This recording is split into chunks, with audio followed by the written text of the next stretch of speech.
मेरे प्रिय स्नेहीजन, आज से एक साल पहले भारतीय लोकतंत्र के इतिहास में एक नया स्वर्णिम अध्याय जुड़ा।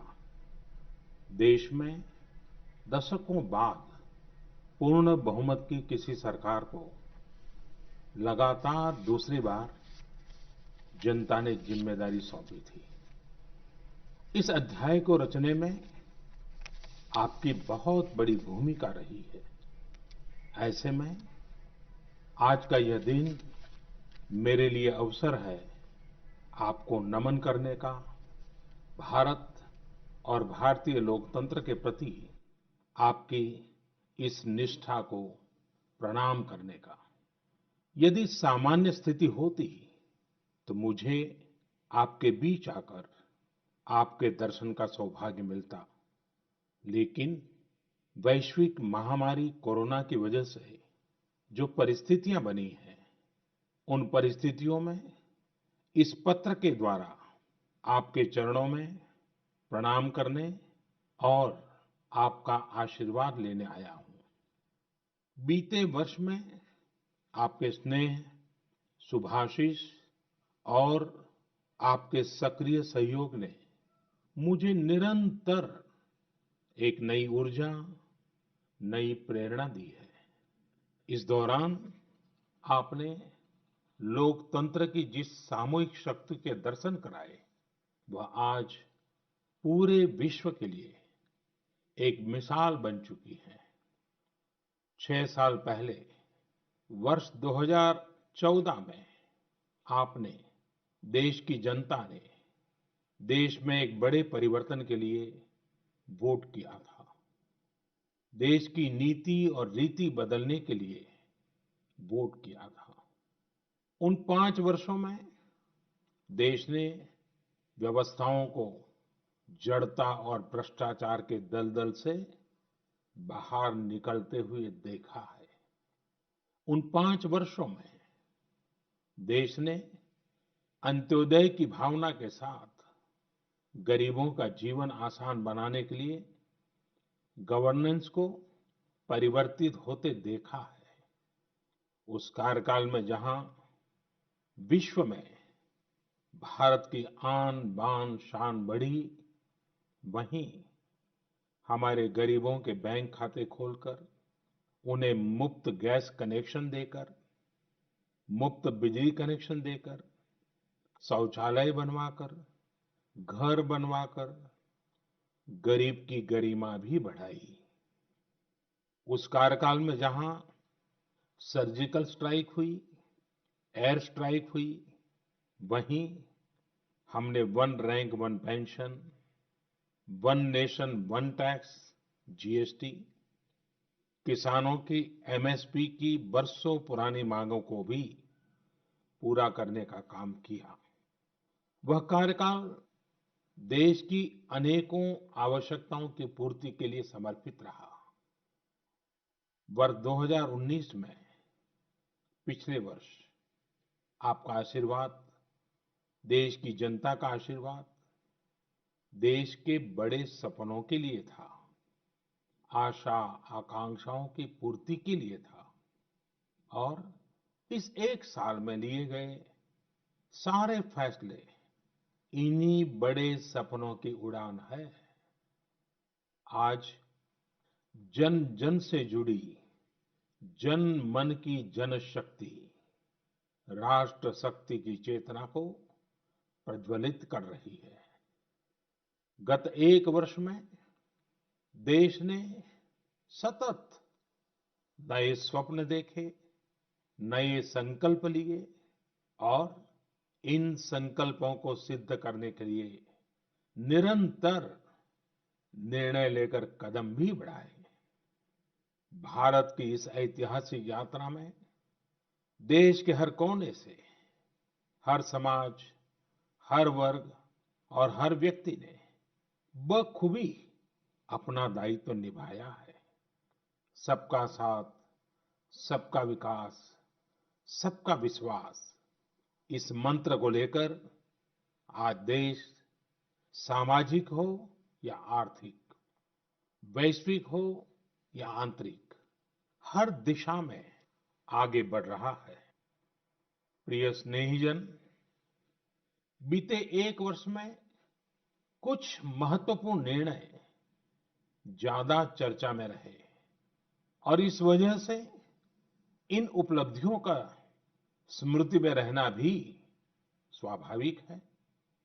राष्ट्रीय एकता अखंडता के लिए आर्टिकल 370 की बात हो, सदियों पुराने संघर्ष के सुखद परिणाम राम मंदिर निर्माण की बात हो, आधुनिक समाज व्यवस्था में रुकावट बना ट्रिपल तलाक हो या फिर भारत की करुणा का प्रतीक नागरिकता संशोधन कानून हो, ये सारी उपलब्धियां आप सभी को स्मरण है। एक के बाद एक हुए इन ऐतिहासिक निर्णयों के बीच अनेक फैसले, अनेक बदलाव ऐसे भी हैं जिन्होंने भारत की विकास यात्रा को नई गति दी है, नए लक्ष्य दिए हैं, लोगों की अपेक्षाओं को पूरा किया है। चीफ ऑफ डिफेंस स्टाफ के पद के गठन ने जहां सेनाओं में समन्वय को बढ़ाया है, वहीं मिशन गगनयान के लिए भी भारत ने अपनी तैयारियां तेज कर दी हैं। इस दौरान गरीबों को, किसानों को, महिलाओं, युवाओं को सशक्त करना हमारी प्राथमिकता रही है।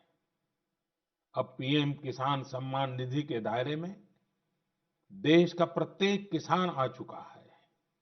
बीते एक वर्ष में इस योजना के तहत करीब-करीब 10 करोड़ किसानों के खातों में 72,000 करोड़ रुपए से अधिक राशि जमा कराई गई है। देश के 15 करोड़ से अधिक ग्रामीण घरों में पीने का शुद्ध पानी पाइप से मिले, इसके लिए जल जीवन मिशन शुरू किया गया है। हमारे 50 करोड़ से अधिक के पशुधन के बेहतर स्वास्थ्य के लिए मुफ्त टीकाकरण का बहुत बड़ा अभियान भी चलाया जा रहा है। देश के इतिहास में यह भी पहली बार हुआ है जब किसान, खेत मजदूर, छोटे दुकानदार, छोटे व्यापारी और असंगठित क्षेत्र के श्रमिक साथियों सभी के लिए 60 वर्ष की आयु के बाद 3,000 रुपए की नियमित मासिक पेंशन की सुविधा सुनिश्चित हुई है। मछुआरों की सहूलियत बढ़ाने के लिए, उनको मिलने वाली सुविधाएं बढ़ाने और ब्लू इकोनॉमी को मजबूत करने के लिए विशेष योजनाओं के साथ-साथ अलग से विभाग भी बनाया गया है। इसी तरह व्यापारियों की समस्याओं के समय पर समाधान के लिए व्यापारी कल्याण बोर्ड के निर्माण का निर्णय लिया गया है। स्वयं सहायता समूहों से जुड़ी लगभग 7 करोड़ बहनों को भी अब ज्यादा वित्तीय सहायता दी जा रही है। हाल में ही स्वयं सहायता समूहों के लिए बिना गारंटी के ऋण को 10 लाख से बढ़ाकर 2 गुना यानी 20 लाख कर दिया गया है।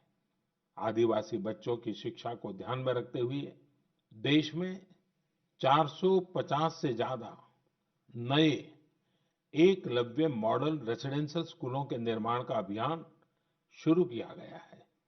सामान्य जन के हित से जुड़े बेहतर कानून बने, इसके लिए भी बीते वर्ष में तेज गति से कार्य हुआ है। हमारी संसद ने अपने कामकाज से दशकों पुराना रिकॉर्ड तोड़ दिया है। इसी का परिणाम है कि चाहे कंज्यूमर प्रोटेक्शन एक्ट हो, चिट फंड कानून में संशोधन हो, दिव्यांगों, महिलाओं और बच्चों को अधिक सुरक्षा देने वाले कानून हो, ये सब तेजी से बन पाए हैं। सरकार की नीतियां और निर्णयों की वजह से शहरों और गांवों के बीच जो खाई है, वो कम हो रही है। पहली बार ऐसा हुआ है जब गांव में इंटरनेट का इस्तेमाल करने वालों की संख्या शहर में इंटरनेट इस्तेमाल करने वालों से 10% ज्यादा हो गई है। देश हित में किए गए इस तरह के ऐतिहासिक कार्यों और निर्णयों की सूची बहुत लंबी है। इस पत्र में सभी को विस्तार से बता पाना संभव नहीं है, लेकिन मैं इतना अवश्य कहूंगा कि 1 साल के कार्यकाल के प्रत्येक दिन चौबीसों घंटे पूरी सजगता से काम हुआ है, संवेदनशीलता से काम हुआ है, निर्णय लिए गए हैं। प्रिय स्नेहीजन, देशवासियों की आशाओं आकांक्षाओं की पूर्ति करते हुए हम तेज गति से आगे बढ़ ही रहे थे कि कोरोना वैश्विक महामारी ने भारत को भी घेर लिया। एक और जहां अत्याधुनिक स्वास्थ्य सेवाओं और विशाल अर्थव्यवस्था वाली विश्व की बड़ी-बड़ी महाशक्तियां हैं, वहीं दूसरी ओर इतनी बड़ी आबादी और अनेक चुनौतियों से घिरा हमारा भारत है। कई लोगों ने आशंका जताई थी कि जब कोरोना भारत पर हमला करेगा तो भारत पूरी दुनिया के लिए संकट बन जाएगा। लेकिन आज सभी देशवासियों ने भारत को देखने का नजरिया बदलकर रख दिया है। आपने ये सिद्ध करके दिखाया है कि विश्व के सामर्थ्यवान और संपन्न देशों की तुलना में भी भारतवासियों का सामूहिक सामर्थ्य और क्षमता अभूतपूर्व है। ताली थाली बजाने और दिया जलाने से लेकर भारत की सेनाओं द्वारा कोरोना वॉरियर्स का सम्मान हो, जनता कर्फ्यू या देशव्यापी लॉकडाउन के दौरान नियमों का निष्ठा से पालन हो, हर अवसर पर आपने ये दिखाया है कि एक भारत ही श्रेष्ठ भारत की गारंटी है। निश्चित तौर पर इतने बड़े संकट में कोई ये दावा नहीं कर सकता कि किसी को कोई तकलीफ और असुविधा न हुई हो। हमारे श्रमिक साथी, प्रवासी मजदूर भाई बहन, छोटे-छोटे उद्योगों में काम करने वाले कारीगर, पटरी पर सामान बेचने वाले, रेहड़ी ठेला लगाने वाले, हमारे दुकानदार भाई बहन, लघु उद्यमी, ऐसे साथियों ने असीमित कष्ट सहा है। इनकी परेशानियां दूर करने के लिए सभी मिलकर प्रयास कर रहे हैं। लेकिन हमें ये भी ध्यान रखना है कि जीवन में हो रही असुविधा जीवन पर आफत में न बदल जाए। इसके लिए प्रत्येक भारतीय के लिए प्रत्येक दिशा निर्देश का पालन करना बहुत आवश्यक है। जैसे अभी तक हमने धैर्य और जीवटता को बनाए रखा है, वैसे ही उसे आगे भी बनाए रखना है। एक बड़ा कारण है कि भारत आज अन्य देशों की तुलना में ज्यादा संभली हुई स्थिति में है। ये लड़ाई लंबी है, लेकिन हम विजय पथ पर चल पड़े हैं और विजयी होना हम सबका सामूहिक संकल्प है। अभी पश्चिम बंगाल और ओडिशा में आए अम्फान चक्रवात के दौरान जिस हौसले के साथ वहां के लोगों ने स्थितियों का मुकाबला किया, चक्रवात से होने वाले नुकसान को कम किया, वह भी हम सभी के लिए एक बड़ी प्रेरणा है। प्रिय स्नेहीजन, इन परिस्थितियों में आज यह चर्चा भी बहुत व्यापक है कि भारत समेत तमाम देशों की अर्थव्यवस्थाएं कैसे उभरेंगी। लेकिन दूसरी ओर ये विश्वास भी है कि जैसे भारत ने अपनी एकजुटता से कोरोना के खिलाफ लड़ाई में पूरी दुनिया को अचंभित किया है, वैसे ही आर्थिक क्षेत्र में भी हम नई मिसाल कायम करेंगे।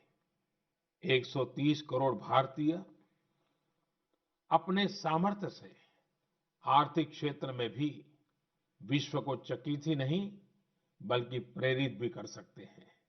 आज समय की मांग है कि हमें अपने पैरों पर खड़ा होना ही होगा, अपने बलबूते पर चलना ही होगा और इसके लिए एक ही मार्ग है, आत्मनिर्भर भारत। अभी हाल में आत्मनिर्भर भारत अभियान के लिए दिया गया 20 लाख करोड़ रुपए का पैकेज इसी दिशा में उठाया गया एक बड़ा कदम है। यह अभियान हर एक देशवासी के लिए, हमारे किसान, हमारे श्रमिक, हमारे लघु उद्यमी, हमारे स्टार्टअप से जुड़े नौजवान, सभी के लिए नए अवसरों का दौर लेकर आएगा। भारतीयों के पसीने से, परिश्रम से और उनकी प्रतिभा से बने लोकल उत्पादों के दम पर भारत आयात पर अपनी निर्भरता कम करेगा और आत्मनिर्भरता की ओर आगे बढ़ेगा। प्रिय स्नेहीजन, बीते 6 वर्षों की इस यात्रा में आपने निरंतर मुझ पर आशीर्वाद बनाए रखा है, अपना प्रेम बढ़ाया है। आपके आशीर्वाद की शक्ति से ही देश पिछले 1 साल में ऐतिहासिक निर्णयों और विकास की अभूतपूर्व गति के साथ आगे बढ़ा है। लेकिन फिर भी मुझे पता है कि अब भी बहुत कुछ करना बाकी है। देश के सामने चुनौतियां अनेक हैं, समस्याएं अनेक हैं। मैं दिन रात प्रयास कर रहा हूं। मुझ में कमी हो सकती है, लेकिन देश में कोई कमी नहीं है और इसलिए मेरा विश्वास स्वयं से ज्यादा आप पर है, आपकी शक्ति, आपके सामर्थ्य पर है। मेरे संकल्प की ऊर्जा आप ही है, आपका समर्थन, आपका आशीर्वाद, आपका स्नेह ही है। वैश्विक महामारी के कारण यह संकट की घड़ी तो है ही, लेकिन हम देशवासियों के लिए यह संकल्प की घड़ी भी है। हमें यह हमेशा याद रखना है कि 130 करोड़ भारतीयों का वर्तमान और भविष्य कोई आपदा या कोई विपत्ति तय नहीं कर सकती। हम अपना वर्तमान भी खुद तय करेंगे और अपना भविष्य भी। हम आगे बढ़ेंगे, हम प्रगति पथ पर दौड़ेंगे, हम विजयी होंगे। हमारे यहाँ कहा गया है, कृतम में दक्षिणे हस्ते, जयो में सव्य आहिता। यानी हमारे एक हाथ में कर्म और कर्तव्य है तो दूसरे हाथ में सफलता सुनिश्चित है। देश की निरंतर सफलता की इसी कामना के साथ मैं आपको पुनः नमन करता हूं। आपको और आपके परिवार को मेरी हार्दिक शुभकामनाएं। स्वस्थ रहिए, सुरक्षित रहिए, जागरूक रहिए, जागरूक रखिए। बहुत बहुत धन्यवाद।